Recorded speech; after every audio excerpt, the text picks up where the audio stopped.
नीरा ने देर रात अपनी किताब बंद की और कमरे की बत्तियां बुझा दी।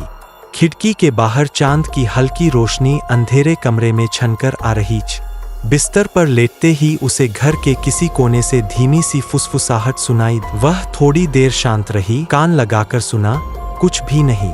उसने इसे अपनी थकान का असर समझकर नजरअंदाज किया और आंखें बंद कर ली। अचानक वही फुसफुसाहट फिर सुनाई। इस बार यह साफ और करीब थी, मानो कोई उसके कान के पास कुछ कहने की कोशिश कर रहा हो। नीरा ने तेजी से बत्ती जलाई और चारों ओर देखा, लेकिन कमरे में कोई न। दिल की धड़कन तेज हो गई। उसने खिड़की की ओर नजर दौड़ाई, बाहर कोई नहीं था।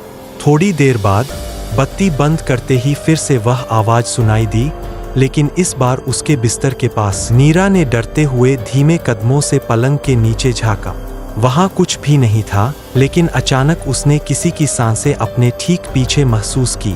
वह मुड़ी और सामने एक परछाई खड़ी थी, बिना चेहरा, बिना आकृति, सिर्फ एक धुंधली परछाई। उसकी आंखें नीरा को घूर रही थी।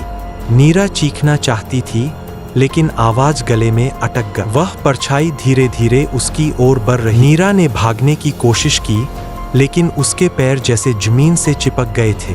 उस परछाई ने उसके गले पर हाथ रखा और अचानक कमरे में गहरा अंधेरा छा गए। सुबह होने पर नीरा के कमरे का दरवाजा अंदर से बंद। जब उसे खोला गया तो नीरा गायब थी, कमरे में सिर्फ उसकी छाया रह गई। पार्ट 2 देखने के लिए हमारे चैनल को सब्सक्राइब करें।